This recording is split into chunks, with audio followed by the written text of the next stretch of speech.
Hello and welcome friends, स्वागत है आप सभी का YouTube channel masters in ethical hacking. तो दोस्तों, आज के इस वीडियो में हम आपको बताने वाले हैं डीप वेब से जुड़ी कुछ ऐसी चीज़ों के बारे में जिनके बारे में शायद ही आपको किसी ने पहले बताया हो। तो दोस्तों, अगर मैं डीप वेब डार्क वेब की बात करूँ तो सबसे पहले जो क्वेश्चंस आता है, काफ़ी सारे वीडियोस इसके ऊपर बने हुए हैं, तो मुझे ज़्यादा ज़रूरी नहीं लगा कि मैं आपको डीप वेब के बारे में बताऊं। डीप वेब क्या है, क्यों इस्तेमाल किया जाता है। मुझे ज़रूरी लगा कि जब भी आपने ऐसे वीडियोस देखे होंगे डीप वेब से रिलेटेड, डार्क वेब से रिलेटेड, तो हर कोई आपको ये बता रहा है कि डीप वेब में होता क्या है और डीप वेब क्या होती है, लेकिन शायद ही किसी चैनल ने आपको ये बताने की कोशिश की हो कि डीप वेब सर्च करने से पहले हमें क्या करना चाहिए, किस तरह से उसे सर्फिंग करना चाहिए। अगर सर्फिंग करने का मन करे तो ऐसा कोई भी नहीं होगा फ्रेंड्स। अगर प्रैक्टिकली मैं सच बोलूँ तो ऐसे बहुत सारे पर्सन्स होंगे जिन्होंने जब भी डीप वेब और डार्क वेब के बारे में सुना होगा, उन्होंने डायरेक्टली उसे सर्च करना स्टार्ट कर दिया होगा। तो फ्रेंड्स, अगर आपने उसे डायरेक्टली सर्च करना स्टार्ट किया है तो आप एक बहुत बड़ी मुसीबत में फंस सकते हैं। लेकिन फिर भी आज मैं आपको कुछ ऐसी रूल्स और ऐसी टेक्निक्स के बारे में बताने वाला हूं जिनके ज़रिए आप डीप वेब पे अगर कुछ भी वर्क कर रहे हैं तो काफ़ी हद तक अपनी आइडेंटिटी को बचा सकते हैं। तो फ्रेंड्स, आज जानेंगे हम टेक्नोलॉजी से जुड़ी और डीप वेब से जुड़ी ऐसी ही कुछ बातों के बारे में। इन सब के अलावा फ्रेंड्स, जो लोग टेक्निकल दुनिया में अपना फ्यूचर बनाना चाहते हैं, जो लोग एथिकल हैकिंग पेन टेस्टिंग में अपना फ्यूचर बनाना चाहते हैं, वो इस चैनल से बहुत कुछ सीख सकते हैं। तो उन लोगों के लिए एक बेटर ऑप्शन है, अगर आपने चैनल को अब तक सब्सक्राइब नहीं किया है तो सब्सक्राइब बटन पर क्लिक करें ताकि आपको एथिकल हैकिंग और टेक्नोलॉजी से जुड़ी लेटेस्ट जो इन्फॉर्मेशन हैं वो टाइम टू टाइम मिलती रहे। तो चलिए फ्रेंड्स, शुरू करते हैं आज की इस अमेजिंग वीडियो के साथ। So friends, before surfing deep web you must have to know about that things. आपको ज़रूरी है इन चीज़ों के बारे में जानना। लेकिन वो रूल्स को बताने से पहले मैं आपको कुछ बताना चाहूँगा कुछ मेन चीज़ों के बारे में। तो टोर ब्राउज़र की अगर मैं बात करूँ, पिछले काफ़ी वीडियो इससे रिलेटेड कई बार मैं आपको बता चुका हूँ टोर को कैसे यूज़ करना है, टोर होता क्या है। इसके अलावा लास्ट वीडियो में मैंने आपको वर्चुअल प्राइवेट नेटवर्क के बारे में भी बताया था। तो फ्रेंड्स, टोर और डीप वेब, इन दोनों का आपस में काफ़ी गहरा संबंध है, ऐसा हम कह सकते हैं। क्योंकि अगर डीप वेब की कोई भी वेबसाइट आपको चलानी है तो नॉर्मल ब्राउज़र्स पे तो वो रन नहीं हो सकती, उन्हें चलाने के लिए एक अलग ब्राउज़र्स की ज़रूरत होती है, जैसे कि टोर के अलावा और भी हैं, I2P है। इसके लिए आप मेरा अल्टरनेट ऑफ टोर वाला जो वीडियो है वो देख सकते हैं कि टोर के अगेंस्ट हम और कौन से भी जो ब्राउज़र्स हैं उनका इस्तेमाल कर सकते हैं। तो फ्रेंड्स, टोर जो होता है, द अनियन राउटर्स, इसकी मदद से आप डीप वेब या डार्क वेबसाइट्स जो हैं इन्हें आप आसानी से यहाँ पे चला सकते हैं।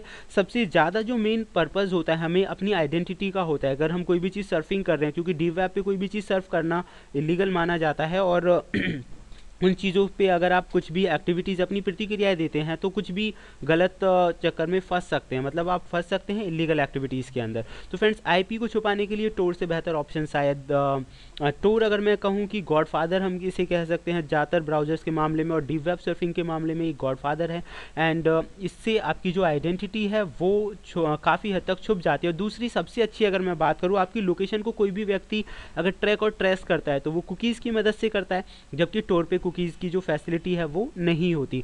तो फ्रेंड्स, अगर आपकी एग्जैक्ट लोकेशन किसी को ट्रैक करनी है तो वो कुकीज़ की मदद से हो सकती है। इवन बहुत सारे जो वेब सर्वर्स हैं, जावास्क्रिप्ट के अंदर भी कुकीज़ और बहुत सारी चीज़ें होती हैं जिनकी मदद से आपकी जो एग्जैक्ट लोकेशन है उसका पता लगाया जाता है। आपकी जो सर्फिंग एक्टिविटीज़ हैं उनसे भी आपकी लोकेशन का पता लगाया जाता है। लेकिन टोर के अंदर इस तरह की फैसिलिटीज़ हैं कि आपकी जो अनोनमस रहने की कैपेबिलिटी है उसे वो बढ़ा देता है, यानी काफ़ी हद तक आप अनोनमस हो जाते हैं। तो फ्रेंड्स, टोर, इसके अलावा मैं आपको बताना चाहूँगा अनियन लिंक्स के बारे में। अनियन लिंक्स क्या होते हैं, जैसे कि अगर आप नॉर्मल वेबसाइट सर्फिंग करते हैं तो उनके नाम के बाद में जो वर्ड लिखा होता है उसमें लिखा होता है, जैसे कि हम मान लेते हैं www.google.com, तो लास्ट में जो वर्ड है वो .com है। ऐसे ही .us, .org, .in, .net, इस तरह के जो शब्द हैं उनका इस्तेमाल किया जाता है ऑन कॉमन ब्राउज़र्स पे किसी भी वेबसाइट को चलाने के लिए। लेकिन अगर हम बात करें डीप वेब और डार्क वेब की, तो यहाँ पे जो वेबसाइट होती हैं उनका जो लास्ट वर्ड होता है वो होता है .onion।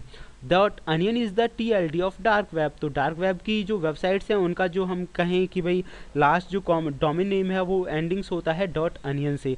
तो .onion जो है वो काफ़ी ज़्यादा क्लियर है अगर आप कहो कि जो .onion वेबसाइट है उनके ज़रिए तो आपकी इन्फॉर्मेशंस को आपकी जो लोकेशन है उसे देखा जा सकता है, आपके बारे में जो जानकारी है वो पता की जा सकती हैं अगर ऑनियन वेबसाइट्स के अंदर कुकीज़ का इस्तेमाल किया जाए। तो फ्रेंड्स ऐसा बिल्कुल नहीं है, अगर ऑनियन वेबसाइट्स के अंदर कुकीज़ का इस्तेमाल ही नहीं हो सकता है, क्योंकि जो ऑनियन है .onion साइट्स हैं ये खुद होस्ट होती हैं टोर रिलेज की मदद से। तो फ्रेंड्स जैसा कि आप सभी जानते हैं टोर पे जो इन्फॉर्मेशन आती है वो डिफरेंट लोकेशन से आती है, टाइम टू टाइम चेंजेबल होता रहता है और उसके बाद फाइनल डेस्टिनेशन पे जाके वो मिल जाता है।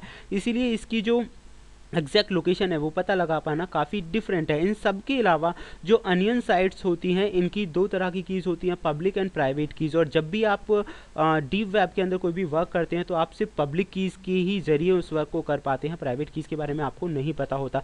तो इस सिचुएशन में आपकी जो आइडेंटिटी है काफ़ी हद तक छुपी रहती है। तो अब मैं जो आपको इंपॉर्टेंट बातें बताने जा रहा हूँ, जैसा कि आप समझ गए होंगे, नंबर 1 पे तो मतलब टोर ब्राउज़र जो है वो उसके ज़रिए आप इन्हें सर्फिंग कर सकते हैं। तो सबसे पहला जो रूल है ये आपको अपने माइंड में रखना है, नंबर 1 पे है फ्रेंड्स, आपको जो भी चीज़ें मैं बताऊं वो मिस नहीं करनी है। अगर आपने कुछ भी स्किप किया इन सब में से तो शायद आप अपनी आइडेंटिटी को खो सकते हैं और अपने आप को किसी बड़ी मुसीबत में फंसा सकते हैं। तो नंबर 2 पे हम बात करते हैं फ्रेंड्स, कभी भी आपको साइन अप नहीं करना है अनियन वेबसाइट्स को अपनी ईमेल आईडी और पासवर्ड, जैसे कि आपका यूज़र नेम और आईडी होती है उस जैसे कि आपकी जीमेल की आईडी हो xyz@gmail.com या याहू की है या आउटलुक की है, इस तरह की आईडीज़ का इस्तेमाल आपको नहीं करना है कभी भी डीप वेब की साइट्स में। बहुत सारे ऐसे पर्सन्स होंगे जो अपनी रियल आईडीज़ का इस्तेमाल कर देते हैं गलती से, लेकिन आपको ऐसा बिल्कुल नहीं करना है फ्रेंड्स, क्योंकि ऐसी कंडीशन में आपकी जो इन्फॉर्मेशन हैं वो लीक हो सकती है, आपके आईडी पासवर्ड्स हैं वो हाईलाइट्स हो सकते हैं, लीक हो सकते हैं।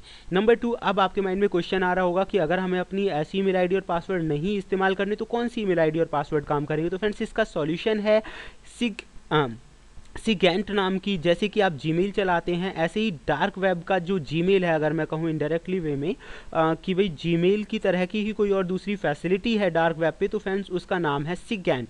सिगेंट पे आपको अनोनमस जो है आईडी बनाने का मौका मिल जाता है। और यहाँ पे आपको एक चीज़ और याद रखनी है, आपको अपना रियल नेम से आईडी नहीं बनानी है। कई बार आप अपना नाम दे के बना लेते हैं, जैसे रॉकी, रॉकस्टार या फिर rocky@rocky123@gmail.com। तो आपको इस तरह से आईडी नहीं बनानी है।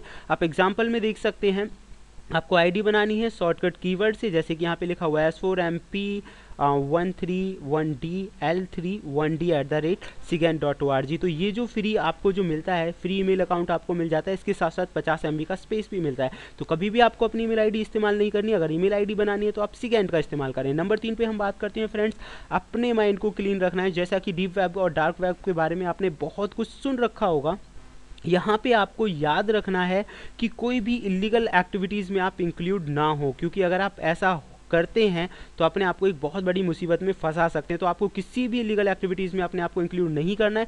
जस्ट फॉर सर्फिंग अगर आपके माइंड में आ गया है, वैसे मैं कहना चाहूँगा कि सर्फिंग ना करें, लेकिन फिर भी अगर आपके माइंड में आ गया और आप सर्फ कर रहे हैं तो अपने आप को किसी भी एक्टिविटीज़ में इन्वॉल्व ना करें, क्योंकि यहाँ पर आपको बचाने वाला कोई भी नहीं है। नंबर 4 फ्रेंड्स, जब भी आप टोर ब्राउज़र और इस तरह की चीज़ों का इस्तेमाल कर रहे हैं तो जावास्क्रिप्ट और कुकीज़ को डिसेबल कर दीजिए।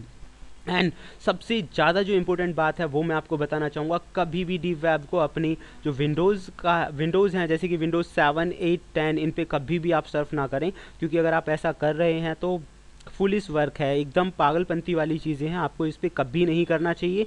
क्योंकि MS जो सर्वर है वो आपकी A to Z जितनी भी एक्टिविटीज़ हैं उनके बारे में रिकॉर्ड रखता है, आपने कौन सा ब्राउज़र डाला है, क्या सर्फिंग कर रहे हैं, इस तरह की बहुत सारी जो चीज़ें हैं माइक्रोसॉफ्ट सर्वर पे स्टोर्ड होती रहती हैं। तो आपकी जानकारी आप समझ ही गए होंगे, आप जो भी वर्क करेंगे वो स्टोर्ड रहेगा माइक्रोसॉफ्ट सर्वर पे और आप फंस जाएंगे आसानी से। तो यहाँ पे क्वेश्चन आता है फ्रेंड्स, तो क्या हम लाइनक्स का यूज़ करें। तो फ्रेंड्स मैं आपको बताना चाहूँगा, अगर आप लिनक्स का यूज़ करते हैं तो यूबुंटू का यूज़ बिल्कुल ना करें। आपको यूज़ करना है लिनक्स के ऐसे वर्जन्स का जो कि बहुत कम जानकारी में हैं। तो फ्रेंड्स और सेफ तरीके से आपको इस्तेमाल करना है। तो फ्रेंड्स ये थी कुछ ऐसी जानकारियाँ जो कि डीप वेब चलाने से पहले आपको पता होना चाहिए, मुझे ज़रूरी लगा इसीलिए मैंने आप लोगों के लिए वीडियो बनाया। अगर आपको पसंद आया तो लाइक, शेयर और सब्सक्राइब करना ना भूलें YouTube channel masters in ethical hacking. And तब तक के लिए देखते रहिए आपका